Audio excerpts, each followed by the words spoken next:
You work for me, you attend events as my companion, your father's debt disappears completely. And if I refuse?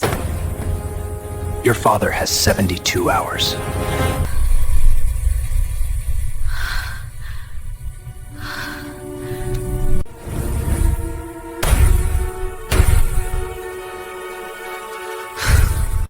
Welcome to your new life, Miss Alvarez. What choice do I have? 2 years. Sign this and your father lives. Refuse, and they'll find him at the bottom of the river by morning. Sienna stared at the contract in front of her.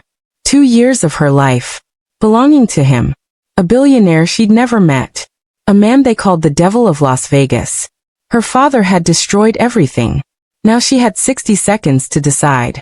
Would she pay his debt? With herself? Before we continue with Sienna's story, if you love dangerous billionaires, forbidden romance and shocking plot twists, hit that subscribe button right now. New stories drop every week, and trust me, you won't want to miss what happens next. Now let's go back to where this nightmare began. 3 months earlier, Sienna Alvarez's life was normal. Well, as normal as it could be. She was 26 years old. An MBA graduate working at her father's small restaurant supply company. Nothing fancy, but it was theirs. Her father had built it from nothing after immigrating to America 30 years ago. He always told her, honest work, honest money. That's the Alvarez way. Sienna believed him. Until the day she found the letters. Hidden in his desk drawer. Stamped in red. Final notice. Payment overdue. Legal action pending. Her hands shook as she opened them one by one. $50,000 to a casino. $100,000 to another. $200,000. $500,000. The numbers kept getting bigger until she couldn't breathe. $10 million. Her father, her honest, hard-working father, owed $10 million to the Crimson Palace. The most exclusive, most dangerous casino in Las Vegas. Owned by a man named Kane Mercer. When Sienna confronted her father that night, he broke down completely. Tears streamed down his weathered face. I just wanted to win enough to expand the business, he sobbed. To give you a better life. But I kept losing. They kept offering more credit. I thought I could win it back. Classic gambler's logic. Except this wasn't some harmless poker game. The Crimson Palace didn't send collection agencies. They sent men in black cars. And they always collected. 2 weeks later, they came for Sienna. 3 black SUVs. Tinted windows. Parked outside the Alvarez house at midnight. Sienna was alone. Her father was in the hospital. The stress had triggered a heart attack the week before. A man in a perfect black suit knocked on the door. Miss Alvarez? Mr. Mercer would like to speak with you. It wasn't a request. The drive to the Crimson Palace felt like a funeral procession. 45 minutes of complete silence. Sienna's mind raced through every horrible scenario. Would they hurt her? Kill her? Make an example of her father? The casino rose out of the Nevada desert like a blood-red fortress. All glass and sharp edges. Beautiful and terrifying at the same time. They led her through the main floor, past slot machines and poker tables, to a private elevator. Straight to the top floor. The penthouse. The elevator doors opened to reveal floor-to-ceiling windows overlooking the entire Las Vegas Strip. But Sienna barely noticed the view. Because he was standing there. Kane Mercer. Tall. At least 6'3". Dark hair slicked back perfectly. Wearing a 3-piece suit that probably cost more than her car. Sharp jawline. Cold gray eyes that seemed to see right through her. He was younger than she expected. Mid-30s. Devastatingly handsome. And absolutely terrifying. Miss Alvarez. His voice was smooth and controlled. Please sit down. Sienna didn't move. Your father owes me $10 million, he continued, walking toward a bar and pouring himself whiskey. Money he doesn't have. A business that's worthless as collateral. And a heart condition that makes physical persuasion impractical. Sienna's blood ran cold. What do you want? She managed to whisper. He turned to face her fully. Studied her like she was a chess piece on his board. You. The word hung in the air between them. Excuse me. I have a proposal, Miss Alvarez. Your father's debt disappears. Completely. Every single penny forgiven. In exchange for what? He set down his glass and pulled out a contract. Thick. Legal. Terrifying. 2 years. You work for me. You live here, in a penthouse suite. You attend events as my companion. Business dinners. Charity galas. You play the role of my girlfriend in public. Sienna stared at him in disbelief. You want me to be your what? Your escort. My partner. In appearances only. His expression didn't change. I need someone trustworthy. Someone with no connections to my world. Someone who won't sell stories to tabloids or try to trap me with a pregnancy. And if I refuse? His eyes went even colder. Your father has 72 hours before my associates visit him in the hospital. I hear stress is very dangerous for heart patients. It wasn't a threat. It was a promise. Sienna signed the contract that night. What choice did she have? Within 24 hours, she moved into the penthouse. A different wing from Kane's private quarters, but still connected. Luxurious. A prison made of marble and gold. The rules were crystal clear. She would attend every event he required. She would never speak to the media. She would never question his business. She would act like the perfect, adoring girlfriend. No personal phone calls without permission. No leaving the casino property without security. 2 years. 730 days. Sienna counted every single one. The first month was absolute hell. She smiled at his business partners while rage burned inside her. She wore designer dresses that cost more than her father's monthly medication. She laughed at jokes she didn't understand. But Sienna watched everything. And she learned. Kane Mercer wasn't just a casino owner. He was a ghost in the criminal world. People whispered about money laundering, connections to organized crime, dangerous deals made in back rooms. But something didn't add up.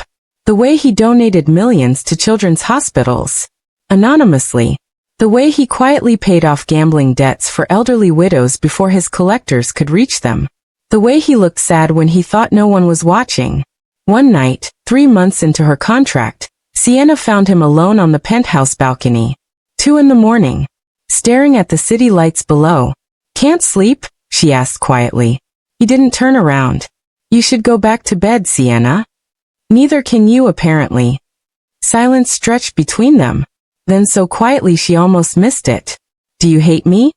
The question caught her completely off guard. I should, she answered honestly. You blackmailed me. Bought me like property. But you're not what I expected. He finally looked at her. And for the first time, Sienna saw past the cold mask he always wore. Pain. Deep, bone-weary pain.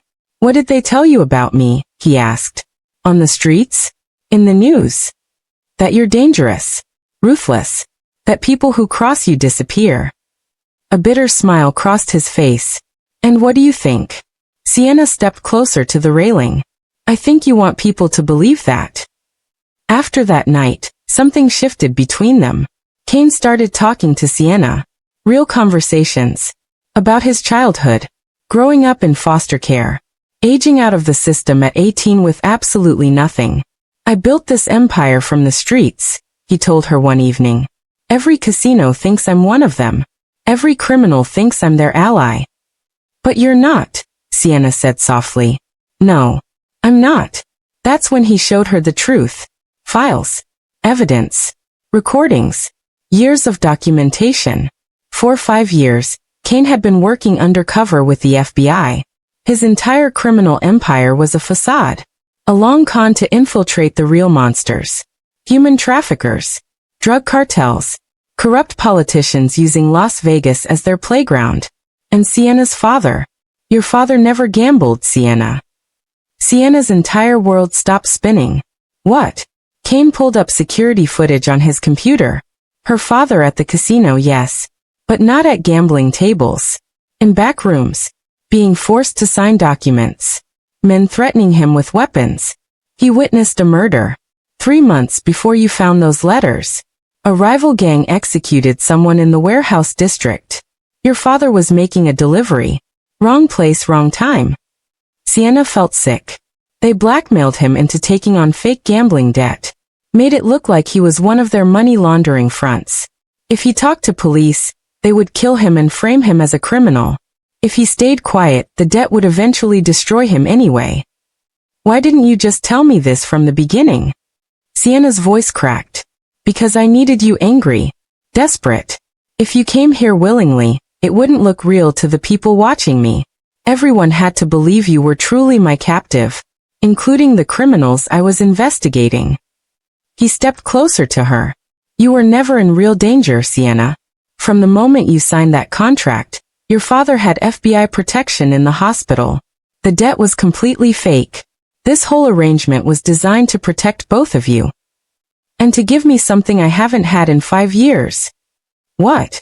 His gray eyes locked onto hers. Vulnerable. Completely real for the first time. Someone to come home to. Someone who sees me. Not the monster. Not the billionaire. Just me. The choice. 3 weeks later, the FBI made their move. 17 major crime figures arrested in a single night, including every man who had threatened Sienna's father. Kane's 5-year mission was finally complete, which meant their contract was over. He called Sienna to his office one last time, held out a manila envelope. Your father's medical bills are covered. For life. The house is paid off completely. And there's a trust fund. $5 million. For your future. Sienna stared at the envelope in his hands. You're free, Sienna. You can leave tonight. Go back to your life. Forget any of this ever happened. And what about you? She asked. I'll disappear. New identity. The FBI relocates their undercover assets. I'll be someone else. Somewhere else. Starting over. So this is goodbye. It has to be. But his voice cracked. Just slightly. Sienna looked at this man standing before her. This complicated, damaged, impossibly good man who had spent 5 years pretending to be a monster just to catch real monsters. Who had saved her father's life. Who had protected her. Who looked at her like she was the only real thing in his carefully constructed world. What if I don't want to forget? She whispered.